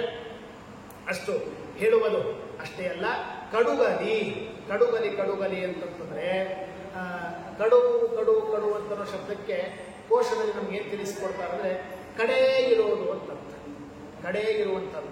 ಕಡುಗಲಿ ಅಂತಂದ್ರೆ ಯಾರಿಗೂ ಕೂಡ ಸಮಾನನಾಗದೇ ಇರತಕ್ಕಂಥದ್ದು. ಏನು ಶೂರನಾಗಿದ್ದಾನೆ ನರಸಿಂಹದೇವರು, ಅಂತಹ ಅವರಿಗೆ ಅವರ ಶೂರ, ಅವರ ಬಲ ಯಾರಿಗೂ ಸಮಾನವಾಗಿರತಕ್ಕಂಥದ್ದು ಅಲ್ಲ. ಅಷ್ಟೇ ಅಲ್ಲದೇನೆ ಕಡುಗಲಿ ಭೂರ್ಭುವ ವಿಜಯ ವಿಠಲ ಪಾಲ್ಗಳೊಡೆಯ ಶರಣ ಒಡೆಯ ಒಡನೊಡನೆ. ಭೂರ್ಭುವ, ಭೂರ್ಭುವ ಅಂತಂತಂದರೆ ವಿಶೇಷವಾಗಿರತಕ್ಕಂತಹ ಭೂರ್ಲೋಕ, ಭುವರ್ಲೋಕ, ಸ್ವರ್ಲೋಕ ಅಂತೂ ಅರ್ಥವನ್ನು ಇಟ್ಟುಕೋಬಹುದು. ಅನೇಕ ಅರ್ಥಗಳು ಇದರಲ್ಲಿ ಇದೆ. ವಿಶೇಷವಾಗಿರತಕ್ಕಂಥದ್ದು ಭೂ, ಇನ್ನೊಂದು ಅರ್ಥವನ್ನು ನಮಗೆ ತಿಳಿಸಿಕೊಡ್ತಾರೆ. ಭೂ ಭೂ ಅಂತನ್ನುವಂತಹ ಶಬ್ದಕ್ಕೆ ಉಪನಿಷತ್ತಿನಲ್ಲಿ ಪೂರ್ಣ ಅಂತ ಅರ್ಥವನ್ನು ನಮಗೆ ತಿಳಿಸಿಕೊಟ್ಟಿದ್ದಾರೆ. ಅದಕ್ಕನುಗುಣವಾಗಿ ನಾವು ಪರಮಾತ್ಮ ಪರಿಪೂರ್ಣನಾಗಿದ್ದಾನೆ ಅಂತನ್ನುವಂತಹದ್ದನ್ನು ನಾವು ಅರ್ಥವನ್ನು ಮಾಡಿಕೊಳ್ಳಬೇಕು. ಭೂರ್ಭುವ ಅಂತನ್ನೋ ಶಬ್ದಕ್ಕೆ ಲಕ್ಷ್ಮೀ ಸಹಸ್ರನಾಮದಲ್ಲಿ ಭೂರ್ಭುವ ಅಂತಂದ್ರೆ ಲಕ್ಷ್ಮೀದೇವಿ ಅಂತ ಅರ್ಥವನ್ನ ಹೇಳ್ತಾರೆ. ಅಂದ್ರೆ ಲಕ್ಷ್ಮೀದೇವಿಯಿಂದಲೂ ಕೂಡ ದೇವರು ಸ್ತುತ್ಯನಾಗಿರತಕ್ಕಂಥವನು. ಯಾಕೆ ಭೂರ್ಭುವ ಅಂತನ್ನೋ ಶಬ್ದಕ್ಕೆ ಲಕ್ಷ್ಮಿ ಅಂತ ಅರ್ಥವನ್ನು ಮಾಡಬೇಕಂದ್ರೆ ಭೂರ್ಭುವ ವಿಜಯ ವಿಠಲ ಅಂತ ವಿಜಯದಾಸರ ಶಬ್ದವನ್ನು ಇಟ್ಟಿದ್ದಾರೆ. ವಿಜಯ ವಿಠಲ ಅಂದ್ರೆ ದೇವರು. ಆ ದೇವರಿದ್ದಕ್ಕಾಗಿ ಲಕ್ಷ್ಮೀ ಸಹಿತನಾಗಿರತಕ್ಕಂತಹ ನಾರಾಯಣ, ಲಕ್ಷ್ಮೀ ಸಹಿತನಾಗಿರತಕ್ಕಂತಹ ವಿಜಯ ವಿಠಲ ಅಥವಾ ಲಕ್ಷ್ಮೀ ಸಹಿತನಾಗಿರತಕ್ಕಂತಹ ನರಸಿಂಹ ಅಂತನ್ನುವುದನ್ನ ಚಿಂತನೆ ಮಾಡಬೇಕಾಗಿರುವಂತಹದ್ದು. ಹಾಗೆ ಪರಮಾತ್ಮ ಅವನು ಹೇಗೆ, ಅವನು ಎಲ್ಲಿಯವನು? ಪಾಲ್ಗಳೊಡೆಯ. ಪಾಲು ಅಂದರೆ ಹಾಲು, ಹಾಲಿನ ಸಮುದ್ರ ಕ್ಷೀರಸಾಗರಕ್ಕೆ ಸ್ವಾಮಿಯಾಗಿರತಕ್ಕಂತಹ ಭಗವಂತರು ಶರಣರ ಒಡೆಯ ಜಗದೊಡೆಯ. ಯಾರು ಶರಣಾರ್ಥಿಯಾಗಿದ್ದಾರೆ, ಶರಣ ನಿನ್ನೆ ನಾನು ವಿವರಣೆಯನ್ನು ಕೊಟ್ಟಿದ್ದೇನೆ. ಶರಣು ಅಂತಂದ್ರೆ ಅದನ್ನು ನೆನಪು ಮಾಡಿಕೊಳ್ಳಬೇಕು. ಅಂತಹ ಶರಣಾರ್ಥಿಯಾಗಿರತಕ್ಕಂತಹ ಎಲ್ಲ ಭಕ್ತರಿಗೆ ಒಡೆಯ, ಅವನೇ ಸ್ವಾಮಿಯಾಗಿರತಕ್ಕಂತಹ ಭಗವಂತನು ಪರಮಾತ್ಮ ಅಂತನ್ನುವುದನ್ನು ನಮಗೆ ತಿಳಿಸಿಕೊಡ್ತಾ ಇದ್ದಾರೆ. ಇಷ್ಟೆಲ್ಲ ಏನು ವಿಜಯದಾಸರು ಈ ಸುಳಾದಿಯ ಈ ಭಾಗದಲ್ಲಿ ಹೇಳಿದರು ನೋಡ್ರಿ, ಅದೆಲ್ಲವನ್ನೂ ಕೂಡ ಹರಿಕಥಾಮೃತ ಸಾರದಲ್ಲಿ ಜಗನ್ನಾಥದಾಸರು ಒಂದು ಸಣ್ಣ ಭಾಗದಲ್ಲಿ, ಎರಡನೇ ಸಂಧಿಯಲ್ಲಿ ಹೇಳ್ತಾ ಇರಬೇಕಾದಾಗ ಸಣ್ಣ ಭಾಗದಲ್ಲಿ ನಮ್ಮ ತಂದಿಡ್ತಾರೆ. ಅದನ್ನು ಇನ್ನೊಂದು ಬಾರಿ ಕೇಳೋಣ. ಆ ಪದ್ಯವನ್ನು ಹೇಳಿದರೆ ಮತ್ತದು ವಿವರಣೆ ಕೊಡಬೇಕಾಗತ್ತೆ. ಎರಡನೆಯ ಸಂಧಿ 27ನೇ ನುಡಿಯಲ್ಲಿ ಈ ನರಸಿಂಹಾವತಾರದ ಸುಂದರವಾದ ವರ್ಣನೆಯನ್ನು ನಮಗೆ ಮಾಡಿಕೊಟ್ಟಿದ್ದಾರೆ. ಉರಿ ಮಸಗಿ, ಉರಿ ಮಸಗಿ, ಉರಿ ಮಸಗಿ ಅಂತಂದ್ರೆ ಹಿರಣ್ಯಕಶಿಪುವಿನ ಸಂಹಾರ ಆದ ಮೇಲೆ, ಉರಿ ಅಂತಂದ್ರೆ ಬೆಂಕಿ ಅಂತ ಅರ್ಥ. ಉರಿ ಮಸಗಿ, ಆ ಮಸಗಿಯೋದು ಮಸೋದು ಮಸಿ ಬಳಿಯೋದು ಅಂತ ಅರ್ಥ ಅಲ್ಲ. ಹಳೆಗನ್ನಡದಲ್ಲಿ ಮಸಗಿ ಅಂದ್ರೆ ವೈಭವ ಅಂತ ಅರ್ಥ. ಅದು ವೈಭವ ಅಂತಂದ್ರೆ ಆ ಕೋಪದಿಂದಲೇನೆ ಭಾರಿ ವಿಜೃಂಭಿಸ್ತಾ ಇದ್ರು, ತುಂಬಾ ಚೆನ್ನಾಗಿ ಕಾಣ್ತಾ ಇದ್ರಂತೆ. ಅಂದ್ರೆ ಕೋಪದಿಂದ ಯಾಕೆ ಆ ತರಹ ಕೂಗ್ತಾ ಇದ್ರು, ಆ ತರ ಕಾಣ್ತಾ ಇದ್ರು ಅಂತಂದ್ರೆ ಅದು ನರಸಿಂಹದೇವರ ಅದು ಕೋಪ ಅಷ್ಟು ಕಡಿಮೆ ಆಗ್ತಾ ಇಲ್ಲ. ರಾಕ್ಷಸ ಸಂಹಾರ ಆದರೂ ಕೂಡ ಕಡಿಮೆ ಆಗ್ತಾ ಇಲ್ಲ. ಆ ಸಂದರ್ಭದಲ್ಲಿ ಚತುರ್ದಶ ಧರಣಿ ತಲ್ಲಣಿಸರು. ಏನಪ್ಪ ನರಸಿಂಹ, ತಿರುಗಿ ನೀನು ಭೂಮಿಯ ಮೇಲೆ ಬಂದು ಹಿರಣ್ಯಕಶಿಪುವಿನ ಸಂಹಾರ ಆದ ಮೇಲೂ ಕೂಡ ಇನ್ನೂ ಕೋಪಾಗ್ನಿಯನ್ನು ಕಡಿಮೆ ಮಾಡಲಿಲ್ಲ ಅಂದ್ರೆ ಮುಂದೆ ತುಂಬಾ ತೊಂದರೆಯಾಗತ್ತೆ ಅಂತ ಅಂದುಕೊಂಡ ಸಾಕ್ಷಾತ್ ಭೂಮಿ ತಾಯಿ ಚತುರ್ದಶ ಧರಣಿ, ಆ 14 ಲೋಕವನ್ನು ಧಾರಣೆ ಮಾಡಿರತಕ್ಕಂತಹ ಬ್ರಹ್ಮಾಂಡ, ಆ ಭೂಮಿಯ ತಾಯಿಯಲ್ಲಿದ್ದಾಳೆ ನೋಡಿ. ತಲ್ಲಣಿಸರು, ನಡುಗ್ತಾ ಇದ್ದಾಳೆ. ನಡುಗೋದಷ್ಟೇ ಅಲ್ಲ, ಪರಮೇಷ್ಠಿ ಚತುರ್ಮುಖ ಬ್ರಹ್ಮದೇವರು, ಹರ ಸುರರು ಸೀರಿಗೆ ಮೊರೆ ಇಡರು. ಎಲ್ಲರೂ ಸ್ವಲ್ಪ ವ್ಯತ್ಯಾಸ ಮಾಡಿ ಹೇಳ್ತಾರೆ. ಭಾಗವತದಲ್ಲಿ ಏನ್ ಕಥೆ ಬಂದಿದೆ ಅಂದ್ರೆ, ಎಲ್ಲಾ ದೇವಾದಿ ದೇವತೆಗಳು ಮೊದಲು ಬಂದು ಪ್ರಾರ್ಥನೆ ಮಾಡಿ ಮುಗಿಸ್ತಾರೆ. ಯಾರ ಪ್ರಾರ್ಥನೆಯನ್ನ ಕೇಳಿ ಶಾಂತರಾಗದೆ ಇರುವಂತಹ ಪ್ರಸಂಗ ಬಂದಾಗ ಎಲ್ಲಾ ದೇವತೆಗಳು ಬಂದು ಪ್ರಾರ್ಥನೆ ಮಾಡ್ತಾರೆ. ಅಮ್ಮ ತಾಯಿ, ನೀನಾದರೂ ನಿನ್ನ ಯಜಮಾನನನ್ನ, ನಿನ್ನ ಗಂಡನನ್ನ ಏನಾದರೂ ಹೇಳಿ ಶಾಂತ ಮಾಡುವಂತ ಹೇಳ್ತಾರೆ. ಅದನ್ನ ಸಂಕ್ಷೇಪ ಮಾಡಿಬಿಡ್ತಾರೆ ವಿಜಯದಾಸ. ಏನಿಲ್ಲ, ಪರಮೆಷ್ಟಿ ಹರಸುರರು ಸಿರಿಗೆ ಮೊರೆ ಇಲ್ಲವೇ. ಭಾಗವತದಲ್ಲಿ ಕಥೆ ಕೇಳಿರ್ತೀರಾ, ನಿಮ್ಗೆಲ್ಲ ಗೊತ್ತಿರುತ್ತೆ. ಅದಕ್ಕೆಲ್ಲ ಸ್ತೋತ್ರ ಮಾಡಿದ ಮೇಲೆ ಅಂತ ಅರ್ಥ. ಎಲ್ಲಾ ದೇವತೆಗಳು ಸ್ತೋತ್ರ ಮಾಡಿ ಮುಗಿಸಿದ ಮೇಲೆ ಬ್ರಹ್ಮದೇವರು, ರುದ್ರದೇವರು, ಎಲ್ಲಾ ದೇವತೆಗಳು ತಾವು ಮಾಡಿದ ಪ್ರಾರ್ಥನೆಯನ್ನು ಕೇಳಿ ಶಾಂತನಾಗದೇ ಇರುವ ಆ ಕೋಪ ಉಪಶಮನ ಆಗಬೇಕು, ಶಾಂತ ಆಗಬೇಕು ಅಂತ ಹೇಳಿ ಲಕ್ಷ್ಮೀದೇವಿ ಹತ್ತಿರ ಹೋಗಿ ಮೊರೆ ಇಟ್ಟು ನೀನಾದರೂ ಶಾಂತ ಮಾಡು ಅಂತ ಹೇಳಿದಾಗ, ಕರುಣದಿಂದ ತನ್ನ ಶರಣನ್ನ ಸಹಿತ ನಿನ್ನ ಚರಣಕ್ಕೆರಗಲು. ಬಹಳ ಶಬ್ದ ಸುಂದರವಾಗಿರತಕ್ಕಂಥದ್ದು. ಕರುಣದಿಂದ ಲಕ್ಷ್ಮೀದೇವಿಯ ಕರುಣೆಯಲ್ಲಿ ಲಕ್ಷ್ಮೀದೇವಿ ಹೋಗಿ ಬಂದು ತಾನು ಸ್ತೋತ್ರವನ್ನು ಮಾಡಲಿಕ್ಕೆ ಹೋಗಲಿಲ್ಲ. ಕರುಣದಿಂದ ಪ್ರಹ್ಲಾದರಾಜರ ಮೇಲೆ ಇರುವಂತಹ ಕರುಣೆಯಿಂದ ತನ್ನ ಶರಣಕ್ಕೆ ಬಂದ ಪ್ರಹ್ಲಾದರಾಜರ ಮೇಲೆ ಕರುಣ. ಯಾಕೆ ಕರುಣೆ? ಲಕ್ಷ್ಮೀದೇವಿ ಯಾಕೆ ಕರುಣೆಯನ್ನು ಮಾಡಿದ್ದು?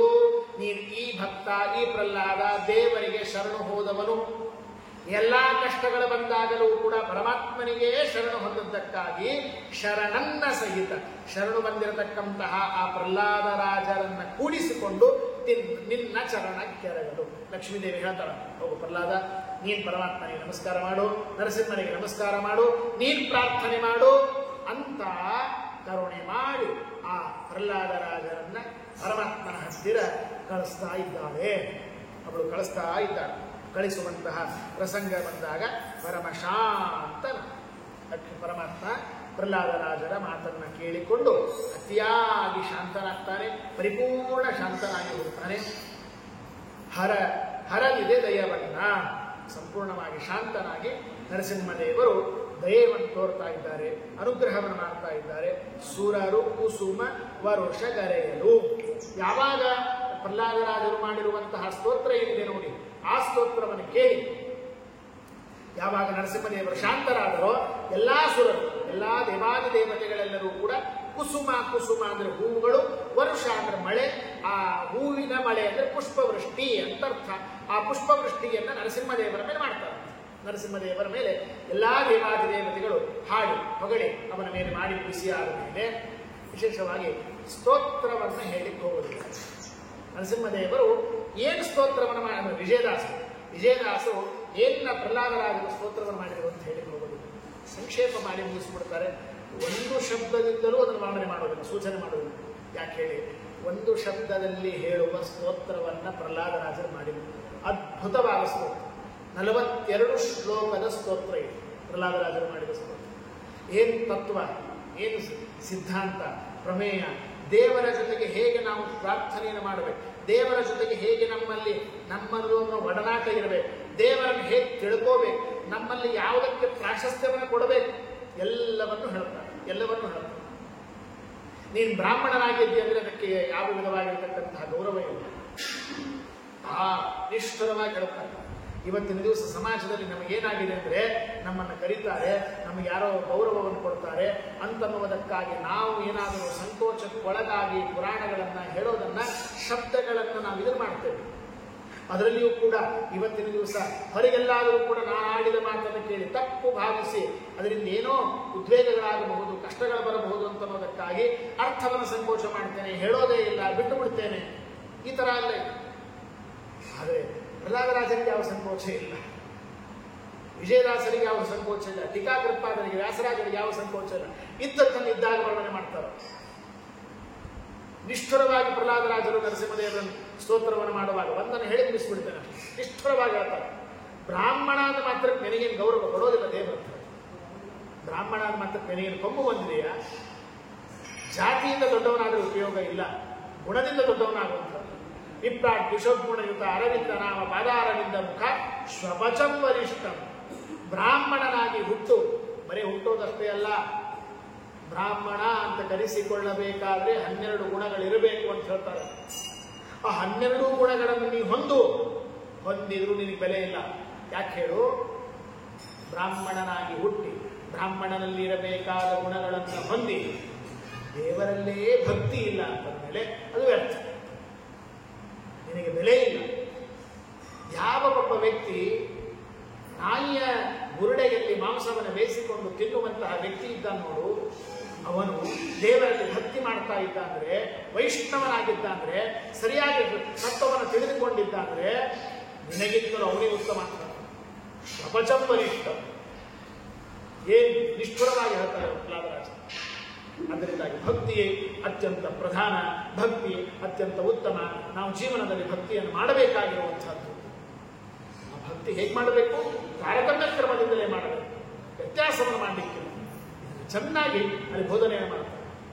ಅಷ್ಟು ಅದ್ಭುತವಾಗಿರತಕ್ಕಂತಹ ಸ್ತೋತ್ರವನ್ನು ಮಾಡಿ ಆದ ಮೇಲೆ ನರಸಿಂಹದೇವರು ಶಾಂತರಾಗ್ತಾರೆ. ಶಾಂತರಾದಾಗ ಸೂರರ ಕುಸುಮ ವರುಷಗರೆಯಲು ಎಲ್ಲಾ ದೇವಾದಿ ದೇವತೆಗಳು ಪುಷ್ಪವೃಷ್ಟಿಯನ್ನು ಮಾಡ್ತಾರೆ. ಪುಷ್ಪವೃಷ್ಟಿ ಅಷ್ಟೇ ಮಾಡಿದ್ರ? ಇಲ್ಲ. ಆಕಾಶದಲ್ಲಿ ದೇವಾದಿ ದೇವತೆಗಳೆಲ್ಲರೂ ಕೂಡ ಗಂಧರ್ವರು ನಿಂತುಕೊಂಡು ಭೇರಿ ವಾದ್ಯ ಮೊರೆ ಒತ್ತುತ್ತಾರೆ ಎನ್ನದು. ಇಡೀ ಲೋಕದಲ್ಲಿ ದುಂದುಬಿ ವಾದ್ಯ ಮೊಳಗ್ತಾ ಇದೆ. ಆಕಾಶದಲ್ಲಿ ನಿಂತುಕೊಂಡು ಎಲ್ಲರೂ ಜೈಬೇರಿ ಹಾಕ್ತಾ ಇದ್ದಾರೆ. ಯಾಕೆ? ಶತ್ರು ಸಂಹಾರ ಆಯಿತು. ಏನು ಹಿರಣ್ಯಕಶಿಪುವಿನ ಸಂಹಾರ ಆಗಿ ಹೋಯಿತು. ಅವನಿಂದ ನಾವು ಕಷ್ಟಪಡೋದೆಲ್ಲವೂ ಕೂಡ ಈಗ ನೀಗಿ ಹೋಯಿತು. ಆ ಪರಮಾತ್ಮ ನಮ್ಮನಿಗೆ ಒಳ್ಳೆಯದನ್ನು ಮಾಡಿದ್ದಾನೆ. ನರಸಿಂಹದೇವರಿಗೆ ಜಯವಾಗಲಿ ಜಯವಾಗಲಿ ಅಂತ ಜಯ ಜಯಕಾರ ಹಾಕ್ತಾ ಇದ್ದಾರೆ.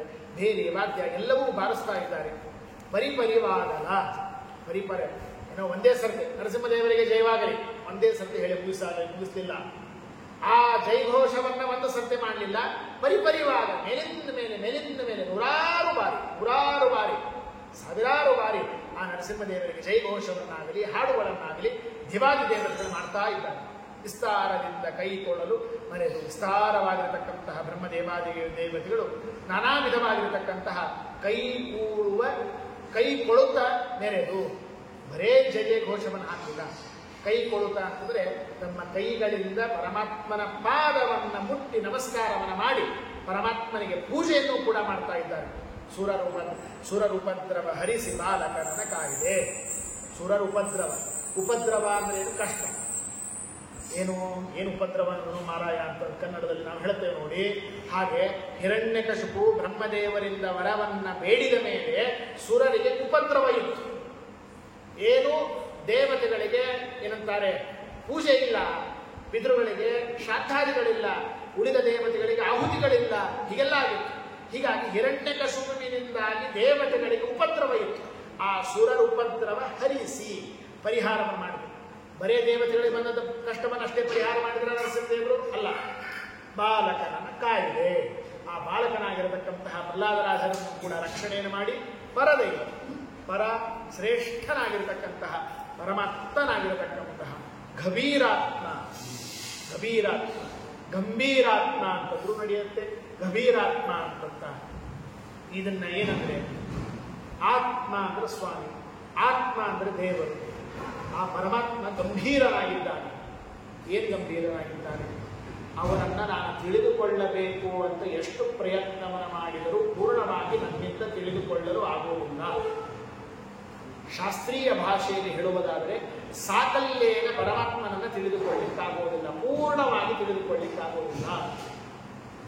ನಾವು ಪೂಜೆಯನ್ನು ಮುಗಿಸಬಹುದು, ಪೂಜೆಯನ್ನು ಮುಗಿಸಬಹುದು, ಜಪವನ್ನು ಮುಗಿಸಬಹುದು, ಆರಾಧನೆಯನ್ನು ಮುಗಿಸಬಹುದು, ಆರಾಧನೆ ಮಾಡಿ ದೇವರ ಸ್ತೋತ್ರ ಮಾಡಿ ಮುಗಿಸಬಹುದು.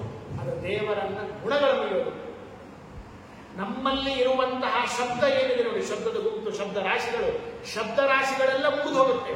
ಆದರೆ ದೇವರ ಮಾತ್ರ ವರ್ಣನೆ ಮಾಡೋದು ಮುಗಿಸೋದಿಲ್ಲ. ಶಬ್ದಾತಿಗ, ಶಬ್ದಾತಿಗ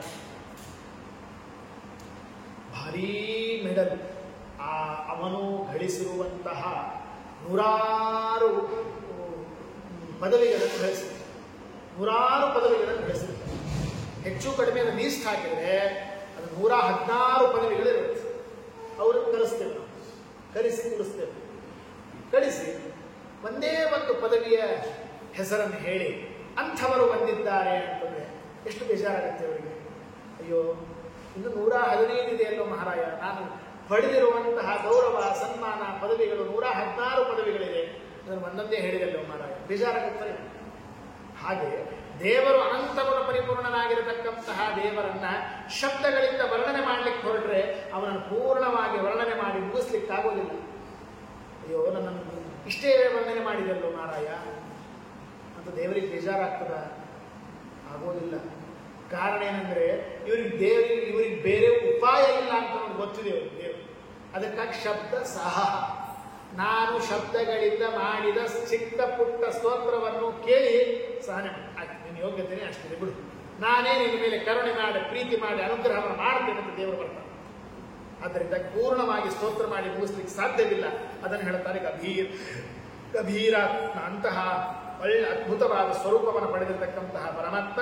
ವಿಜಯ ವಿಠಲ ನಿನ್ನ ಚರಿತೆ ದುಷ್ಟರಿಗೆ ಭೀಕರವೋ. ಇದರ ಇದೇನು ವಿವರಣೆ ಕೊಡುವ ಕಾರಣ ಇಲ್ಲ. ಎಲ್ಲೇ ಒಂದು ನರಸಿಂಹದೇವರ ಕಥೆ, ನರಸಿಂಹದೇವರ ಅವತಾರದ ಚರಿತ್ರೆ, ನರಸಿಂಹದ ವರ್ಣನೆ ಮಾಡಿದರೆ ಸಾಕು, ಅಲ್ಲಿ ದುಷ್ಟರು ಇದ್ದರೆ ಸಾಕು, ಯುದ್ಧ ಆಗುತ್ತೆ. ಅಯ್ಯೋ, ಆ ಹಿರಣ್ಯಕಶಿಪುವನ್ನು ಕೊಂದಂತೆ ನಮ್ಮನ್ನು ಕೊಲ್ತಾನೇನಪ್ಪ ಮಹಾರಾಯ. ಹೀಗೆ ನಿನ್ನ ಚರಿತೆ ದುಷ್ಟರಿಗೆ ಭೀಕರ, ಅತ್ಯಂತ ಭಯಾನಕ, ಅವನಿಗೆ ಮಾರಕವಾಗಿರುತ್ತದೆ. ಅಂತಹ ಸ್ವರೂಪವನ್ನ ನೀನು ಇಟ್ಟುಕೊಂಡಿರತಕ್ಕಂತಹ ಮಹಾಮಹಿಮ ಸಜ್ಜನ ಪಾಲ. ಇಡೀ ಎಲ್ಲರಿಗೂ ಕೂಡ ಸಜ್ಜನರಿಗೆ ವಿಶೇಷವಾಗಿರತಕ್ಕಂತಹ ಪರಮಾತ್ಮ ನರಸಿಂಹದೇವರು ಪಾಲನೆಯನ್ನು ಮಾಡತಕ್ಕಂಥವರು ಅಂತ ಅನ್ನೋದನ್ನ ನಾವು ಇಲ್ಲಿ ತಿಳಿದುಕೊಳ್ತಾ, ಕೊನೆಗೆ ವಿಜಯದಾಸರು ಬಹಳ ದೊಡ್ಡ ಉಪಕಾರವನ್ನು ಮಾಡ್ತಾರೆ, ಭಾರಿ ದೊಡ್ಡ ಉಪಕಾರವನ್ನು ಮಾಡ್ತಾರೆ. ಏನಂದ್ರೆ ಸಮಗ್ರವಾಗಿರತಕ್ಕಂತಹ ಸುಳಾದಿಯನ್ನು ಪ್ರತಿನಿತ್ಯದಲ್ಲಿ ಹೇಳಬೇಕು. ಸಂಪೂರ್ಣವಾದ ಸುಳಾದಿಯನ್ನ ಹೇಳಲಿಕ್ಕೆ ಆಗದೇ ಇರುವಂತಹ ಪ್ರಸಂಗದಲ್ಲಿ ಗಡಿಬಿಡಿ ಇರುವಾಗ ಕೊನೆಗೆ ಜತೆ ಅಂತ ಕೊಟ್ಟಿರ್ತಾರೆ. ಜತೆ ಅಂತ ಏನಿರುತ್ತೆ ನೋಡಿ, ಆ ಜತೆಯನ್ನಾದರೂ ಅನುಷ್ಠಾನ ಮಾಡಿದರೆ ಸಾಕು, ಅದನ್ನ ಸಂಪೂರ್ಣ ಸುಳಾದಿ ಹೇಳಿದ ಪುಣ್ಯ ಬರುತ್ತೆ ಅಂತನ್ನುವಂತಹದ್ದನ್ನ ಪ್ರಾಚೀನ ಸಂಪ್ರದಾಯ ನಾನು ಹಿರಿಯರಿಂದ ಕೇಳಿತ್ತು. ಅಂದರೆ ಮನೆಯಲ್ಲಿ ನಾವು ಇರುವಾಗ ನಮ್ಮ ಅಜ್ಜಿಯವರೆಲ್ಲ ಕೂಡ ಹೇಳೋರು, ಹಾಸಿಗೆಯಲ್ಲಿ ಇರ್ತಾ ಇರುವಾಗ ಹೇಗೆ ನೋಡಿ ಅದಕ್ಕೆ ಪೂರ್ಣ ಕೂಡ್ಲಿಕ್ಕಾಗೋದಿಲ್ಲ. ಇಂತಹ ಸಂದರ್ಭದಲ್ಲಿ ಒಂದೇ ಕ್ಷಣ ಆ ಚೇರಿನ ಮೇಲೂ ಅಷ್ಟೇ ಕೂತು ಜೊತೆಯನ್ನು ಮಾತ್ರ ಹೇಳಿ ಮುಗಿಸಿ, ಇವತ್ತಿನ ದಿವಸ ಧನ್ವಂತರಿ ಸುಳಾದಿ ನಾ ಹೇಳಿದೆ, ಧನ್ವಂತರಿ ನರಸಿಂಹ ಸುಳಾದಿ ಹೇಳಿದೆ ಅಂತ ಸಮಾಧಾನವನ್ನು ಮಾಡ್ತಾರೆ. ಅದರ ಜೊತೆಯ ಸಾರಾಂಶ ಏನು ಅಂದರೆ ಸಂಪೂರ್ಣವಾಗಿರತಕ್ಕಂತಹ ಸುಳಾದಿಯನ್ನು ಫಲವನ್ನು ತಂದುಕೊಡುವಂತಹದ್ದು. ಅಂತಹ ನರಸಿಂಹ ಸುಳಾದಿಗೆ ಕೊನೆಗೆ ಜೊತೆಯನ್ನ ರಚನೆ ಮಾಡಿಕೊಡ್ತಾರೆ ವಿಜಯದಾಸರು. ಪ್ರಹ್ಲಾದ ವರದ. ಪ್ರಾಯ ನರಸಿಂಹದೇವರ ಎಲ್ಲಾ ದೇವಸ್ಥಾನಗಳಲ್ಲಿ ಪ್ರಹ್ಲಾದ ವರದ ಅಂತ ಹೇಳಿ ಆ ನರಸಿಂಹದೇವರನ್ನ ಕೂಗುವಂಥದ್ದು. ಏನು ವರದ ಅಂತಂದ್ರೆ ತನ್ನದೇ ನಂಬಿ ಬಂದಿರುವಂತಹ ಪ್ರಹ್ಲಾದರಾಜರಿಗೆ ಬಯಸಿದ್ದೆಲ್ಲವನ್ನು ಕೊಟ್ಟ. ಕಷ್ಟವನ್ನಷ್ಟೇ ಪರಿಹಾರ ಮಾಡಿದ ಅಂತ ಮಾತನ್ನು ವಿಜಯದಾಸರು ಹೇಳಿಲ್ಲ. ಮುಂದೆ ವರವನ್ನು ಕೊಡ್ತಾನೆ. ಶಾಂತನಾದ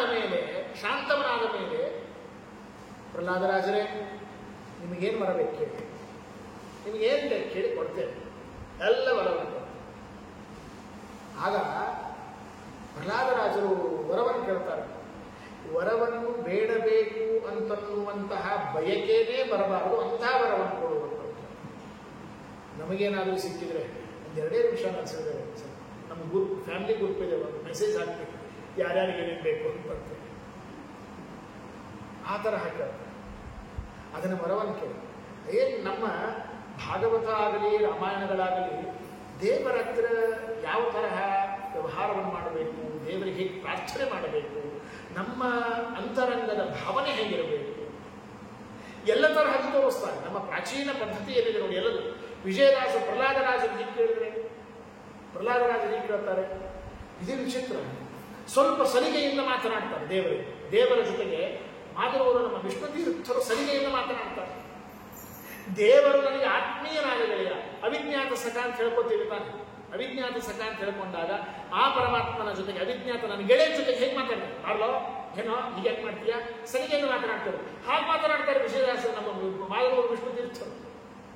ದೇವರ ಬಗ್ಗೆ ಗೌರವ ಕಡಿಮೆ ಇಲ್ಲ, ಅಪಾರ ಅಪಾರ ಅನಂತವಾದ ಗೌರವ ವಿಷ್ಣು ತೀರ್ಥರಿಗೆ, ಇಲ್ಲಂತ ಅನ್ನೋದಿಲ್ಲ.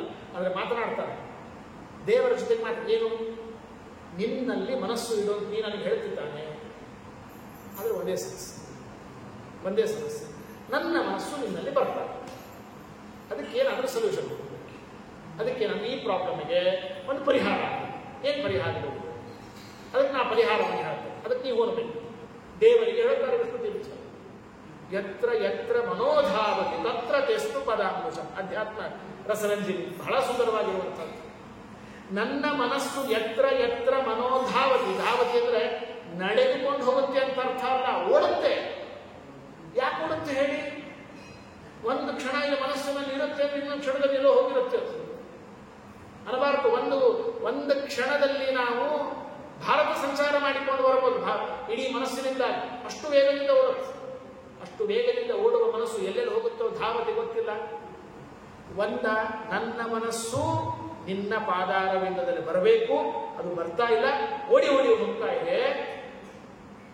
ಅದಕ್ಕಾಗಿ ಏನ್ ಮಾಡಬಹುದು? ಒಂದೇ ಒಂದು ಉಪಾಯ, ನನ್ನ ಮನಸ್ಸು ಎಲ್ಲೆಲ್ಲಿ ಓಡಿ ಹೋಗುತ್ತೋ ನೋಡು, ನೀ ಅಲ್ಲಿ ಬಂದಿದ್ದು ಸಾಕು. ಸಿಂಪಲ್. ಯತ್ರ ಯತ್ರ ಮನೋಮಧಾವತಿ ತತ್ರ ತೇಸ್ತು ಪದಾಂಬಜಂ.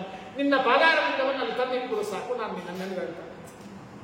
ಅಂದ್ರೆ ಜ್ಞಾನಿಗಳ ನಮ್ಮ ಪರಂಪರೆ ಏನಿದೆ ನೋಡಿ, ದೇವರಲ್ಲಿ ಏನು ಅದ್ಭುತ ರೀತಿಯಿಂದ ಒಂದೊಂದು ರೀತಿಯಿಂದ ಪ್ರಾರ್ಥನೆ ಮಾಡ್ತಾರೆ. ಹಾಗೆ ಅಷ್ಟು ಕೇಳಿದ ಮೇಲೆ ನಿನಗೆ ವರವನ್ನೇ ಬೇಡ ಅಂತಂತಾರೆ.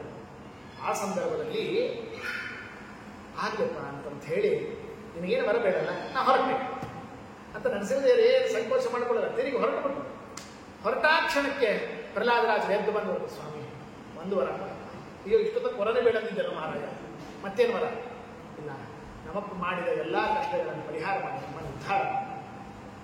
ಆಗ ನರಸಿಂಹದೇವರು ತ್ರಿವಿಸ್ಸಪ್ತ ಪಿತಾಪೂತಃ, ಮಹಾರಾಯ ನೀನು ಯಾವಾಗ ಅವನ ಹೊಟ್ಟೆಯಿಂದ ಹುಟ್ಟಿದೆಯೋ ಆಗಲೇ 21, ತ್ರಿವಿಹಿ ಸಪ್ತ, 7 3 21 ಕುಲ ಉದ್ಧಾರ ಆಗೋಯ್ತು. ಯಾಕಂದ್ರೆ ನರಸಿಂಹದೇವರ ಮಾತು ಸ್ವಲ್ಪ ನಮಗೆ ಕನ್ಫ್ಯೂಷನ್ ಆಗುತ್ತೆ. ಪ್ರಾಯ ಪ್ರಹ್ಲಾದರಾಜರ ತಂದೆ ಹಿರಣ್ಯಕಶಿಪುನ ತಂದೆ ಕಶ್ಯಪರ ತಂದೆ ಮರೀಚ ಋಷಿಗಳ ತಂದೆ ಬ್ರಹ್ಮದೇವರ ತಂದೆ ಮುಗಿದು ಹೋಯ್ತು. ನಾರಾಯಣ 21 ತಲೆನೇ ಇಲ್ಲಲ್ಲಿ, 21 ತಲೆನೇ ಇಲ್ಲ. ತ್ರಿವಿಸ್ಸಪ್ತ ಪಿತಾಪೂತ ಅಂತಂದ್ರೆ ಇದರ ಅಭಿಪ್ರಾಯವನ್ನು ಅಲ್ಲಿ ನಮಗೆ ವ್ಯಾಖ್ಯಾನಕಾರರು ವಿಶೇಷವಾಗಿ ಯಾದವಾರರು ತಿಳಿಸಿಕೊಡ್ತಾರೆ. ಏನು ಅರ್ಥ ಅಂತಂದ್ರೆ ಸತ್ಯಧರ್ಮರು ತಿಳಿಸಿಕೊಡ್ತಾರೆ. ತ್ರಿವಿಸ್ಸಪ್ತ ಪಿತಾಪೂತ ಅಂತಂದ್ರೆ ಸಾಮಾನ್ಯನಾದ ಭಗವದ್ಭಕ್ತ ಹುಟ್ಟಿದರೇನೇ ಕುಲದಲ್ಲಿ 21 ಕುಲ ಉದ್ಧಾರ ಆಗ್ತದೆ ಅಂತ ಅನ್ನೋದಿರ್ಬೇಕಾದಾಗ ನಿನ್ನಂಥವ ಹುಟ್ಟಿದ ಮೇಲೆ ನೀನು ಹಿಂದೆ 21 ಇಲ್ಲ, ಮೊದಲನೇ ಅವು ಉದ್ಧಾರ ಆಗಲಿಲ್ಲ, ಅವಶ್ಯವಾಗಿ ಉದ್ಧಾರ ಆಗ್ತಾನೆ ಅಂತ ಈ ಕೈಮುತ್ಯವನ್ನು ನಾವು ತಿಳ್ಕೋಬೇಕು ಅಂತ ತಿಳಿಸಿಕೊಡ್ತಾರೆ. ಹೀಗೆ ವರವನ್ನು ಕೊಟ್ಟಿದ್ದಕ್ಕಾಗಿ ಪ್ರಹ್ಲಾದ ವರದ ಅಂತ ನರಸಿಂಹದೇವರನ್ನ ಇದನ್ನು ಮಾಡ್ತಾರೆ. ಪ್ರಸನ್ನ ಕ್ಲೇಶಭಂಜನ, ಪ್ರಸನ್ನನಾಗಿ ವರವನ್ನು ಕೊಟ್ಟ. ಅಯ್ಯೋ ದೇವರು ಬಂದ, ನಾವೆಲ್ಲ ಕೇಳೋಣ. ಕೆಲವು ಮಂದಿ ದೊಡ್ಡವರಿಗೆ ಹಿರಿಯರಿಗೆ ಬೆನ್ನು ಹಚ್ಚಿರ್ತೀವಲ್ಲ, ಅಯ್ಯೋ ಇದನ್ನು ಕೊಡಿ ಕೊನೆಗೆ ಅವರೆಲ್ಲ ಬ್ಯಾಸತ್ತು, ನನ್ನ ಮೇಲೆ ಬೇಸತ್ತು ಆತ ನೀವು ಕೇಳಿದ್ದು ಅನ್ಕೊಂಡು ಬಿಟ್ರೆ ನಮ್ಮ ವಿಷ ಏನೋ ಒಂದು ಬಿಡ ಹೋಗುತ್ತೆ ಅಂತ ಅನ್ಕೊಂಡು ಬೈಕೊಂಡು ಕೊಡ್ತಾ ಇರ್ತಾರೆ. ಹಾಗೆ ನರಸಿಂಹದೇವರಿಗೆ ಬಂದಂತೆಯೇ ವರವನ್ನಿಸಿಕೊಂಡದಲ್ಲ, ಪ್ರಸನ್ನನಾಗಿ ವರವನ್ನು ಕೊಟ್ಟದ್ದು. ಪ್ರಸನ್ನನಾಗಿ ವರವನ್ನು ಕೊಟ್ಟದ್ದು. ಒಂದು, ಪ್ರಸನ್ನನಾಗಿ ಕ್ಲೇಶ ಬಂಧನನಾದ. ಪ್ರಹ್ಲಾದರಾಜರಿಗೆ ಬಂದ ಕಷ್ಟವನ್ನು ಬಂದದ್ದನ್ನ ಅನಿವಾರ್ಯತೆ, ಒಬ್ಬ ಮಾಲಿನ್ಯತೆ, ಪಾಪ, ಕರುಣೆ ಈ ತರ ಅಲ್ಲ, ಸಂತೋಷದಿಂದ ನನ್ನ ಭಕ್ತನಿವನು ಅಂತ ಮನಸ್ಸು ತುಂಬಿ ಅವನನ್ನ ರಕ್ಷಣೆ ಮಾಡಲಿಕ್ಕೆ ಬಂದದ್ದು. ಅನಿವಾರ್ಯವಾಗಿ ಬಂದದ್ದಲ್ಲ ದೇವರು. ಪ್ರಸನ್ನನಾಗಿ ಕ್ಲೇಶ ಭಂಜನ, ಪ್ರಸನ್ನನಾಗಿ ಪ್ರಹ್ಲಾದರಾಗಿ, ಹೀಗೆ ಪ್ರಸನ್ನನಾಗಿ ಬಂದಿರತಕ್ಕಂತಹ ಮಹಾ ಹವಿಷೆ, ವಿಶೇಷವಾಗಿರತಕ್ಕಂಥದ್ದನ್ನ ಪ್ರಳಯ ಕಾಲದಲ್ಲಿಯೂ ಎಲ್ಲ ಮಹಾಹವಿಷು. ಹವಿಸ್ಸು ಅಂತಂದ್ರೆ ಯಜ್ಞದಲ್ಲಿ ಆಹುತಿಯನ್ನ ಕೊಡತಕ್ಕಂಥದ್ದಕ್ಕೆ ಹವಿಸ್ಸು ಅಂತ. ಮಹಾಹವಿಸ್ಸು ಅಂದ್ರೆ ದೊಡ್ಡ ಹವಿಸ್ಸು. ದೊಡ್ಡ ಹವಿಸ್ಸನ್ನೇ ಸ್ವೀಕಾರ ಮಾಡುವವನು ಈ ನರಸಿಂಹ. ಯಾವ್ದು ಹೇಳ್ರಿ? ಪ್ರಳಯ ಕಾಲದಲ್ಲಿ ಸಮಸ್ತವಾಗಿರತಕ್ಕಂತಹ ಜಗತ್ತನ್ನೇ ಸುಟ್ಟು ತಾನು ಜಗತ್ತನ್ನೇ ಆಹುತಿಯನ್ನಾಗಿ ಸ್ವೀಕಾರವನ್ನು ಮಾಡತಕ್ಕಂಥವನು. ಆದ್ದರಿಂದಾಗಿ ಮಹಾಹವಿಷ್ಯ ಅಂತ ಭಗವಂತನಿಗೆ ಕರೀತಾರೆ. ಅಂತಹ ವಿಜಯ ವಿಠಲ ನರ ಮೃಗವೇಷ ಅಂತ ಈ ರೀತಿಯಾಗಿ ನರ, ಮನುಷ್ಯ, ಮೃಗ, ಪಕ್ಷಿ, ನರಸಿಂಹ ಅವೆರಡರ ಸಮಾವೇಶವನ್ನು ಹೊಂದಿದ ವೇಷವನ್ನು ಹೊಂದಿರತಕ್ಕಂತಹ ವಿಜಯ ವಿಠಲ ಅಂದರೆ ವಿಜಯದಾಸರ ಅಂತರ್ಯಾಮಿಯಾಗಿರತಕ್ಕಂತಹ ವಿಜಯ ವಿಠಲ ನಾಮಕನಾದ ಭಗವಂತನಿಂದ ಅಭಿನ್ನನಾಗಿರತಕ್ಕಂಥವನು ಈ ನರಸಿಂಹ ರೂಪ ಅಂತನ್ನುವುದನ್ನು ವಿಜಯದಾಸರು ಸ್ತೋತ್ರವನ್ನು ಮಾಡ್ತಾ ಇದ್ದಾರೆ. ಈ ವಿಶೇಷವಾಗಿರತಕ್ಕಂಥದ್ದನ್ನ ಈ 2-3 ದಿನಗಳಲ್ಲಿ ಸಂಪೂರ್ಣವಾಗಿರತಕ್ಕಂಥ ಮೇಲ್ನೋಟಕ್ಕೆ ನಮ್ಮಂತಹ ಅಜ್ಞಾನಿಗಳಿಗೇನು ಸೂಚನೆಯಾಗಿದೆ ಅನ್ನು ತಿಳಿದುಕೊಂಡಿದ್ದೇನೆ. ಅಷ್ಟನ್ನು ಮಾತ್ರ ತದುನುಡಿಯನ್ನು ನುಡಿಲಿಕ್ಕೆ ಪ್ರಯತ್ನವನ್ನು ಮಾಡಿದ್ದೇನೆ. ಇದರಲ್ಲಿ ಏನಾದರೂ ಕೂಡ ತಪ್ಪು ಇದೆ ಅಂತ ನಿಮ್ಮ ಮನಸ್ಸಿಗೆ ಮನವರಿಕೆ ಆಗಿದ್ರೆ ಅದು ನನ್ನ ಅಜ್ಞಾನ ಮೂಲಕವಾಗಿ ಬಂದದ್ದು ಅಂತ ಹೇಳ್ತಾ, ಏನಾದರೂ ಕೂಡ ಇದರಲ್ಲಿ ಗುಣ ಇದೆ, ಶಾಸ್ತ್ರಸಮ್ಮತವಾಗಿದೆ, ಅರ್ಥ ಸರಿ ಇದೆ ಅಂತ ಅನ್ನುವುದು ನಿಮಗೆ ಮನವರಿಕೆ ಆಗಿದ್ದರೆ ಕೇವಲ ನನಗೆ ವಿದ್ಯೆಯನ್ನು ಕೊಟ್ಟಿರತಕ್ಕಂತಹ ಹುಲಿಯಾಚಾರ್ಯರು ಹಾಗೂ ಮತ್ತೆ ಗುರುಗಳ ಅನುಗ್ರಹದಿಂದ ಬಂದದ್ದು ಅಂತ ಹೇಳ್ತಾ, ಅನೇನ ಭಾವಿಯ ಪುಣ್ಯಂ ಅವಾಪ್ನೋತು ಗುರುರ್ಮಮ ಶ್ರೀಕೃಷ್ಣಾರ್ಪಣಮಸ್ತು. ನರಸಿಂಹದೇವರು ಕಷ್ಟವನ್ನು ಪರಿಹಾರವನ್ನು ಮಾಡಿ ಎಲ್ಲ ಇಷ್ಟಗಳನ್ನು ಕೊಟ್ಟು ಅವರಲ್ಲಿ ಭಕ್ತಿಯನ್ನು ಮೂಡಿಸುವಂತೆ ಮಾಡಲಿ ಅಂತ ಹೇಳ್ತಾ, ಈ ಉಪನ್ಯಾಸವನ್ನು ಏರ್ಪಾಡು ಮಾಡಿರುವಂತಹ ತಿರುಪತಿ ದೇವಸ್ಥಾನದ ಎಲ್ಲ ಪದಾಧಿಕಾರಿಗಳಿಗೂ ಕೂಡ ನನ್ನ ಅಭಿನಂದನೆಗಳನ್ನು ತಿಳಿಸ್ತಾ, ವಿಶೇಷವಾಗಿ ಈ ನಮ್ಮ ಶಾಕಾಂಬರಿ ರಾಘವೇಂದ್ರ ಸ್ವಾಮಿ ಮಠದಲ್ಲಿಯೂ ಕೂಡ ಇಲ್ಲಿಯ ಪದಾಧಿಕಾರಿಗಳಿಗೂ ನನ್ನ ಅಭಿನಂದನೆಗಳನ್ನು ತಿಳಿಸ್ತಾ, ಈ ಸೇವೆಯನ್ನು ನರಸಿಂಹದೇವರ ಮುಖ್ಯ ಪ್ರಾಣಾಂತರ್ಯಾಮಿ ಆಗಿರತಕ್ಕಂತಹ ನರಸಿಂಹದೇವರ ನಮ್ಮ ಕುಲಸ್ವಾಮಿ ಶೂರ್ಪಾಲಿ ನರಸಿಂಹದೇವರಲ್ಲಿ ಸಮರ್ಪಣೆಯನ್ನು ಮಾಡುತ್ತೇನೆ. ಶ್ರೀಕೃಷ್ಣ ಅರ್ಪಣಮಸ್ತು.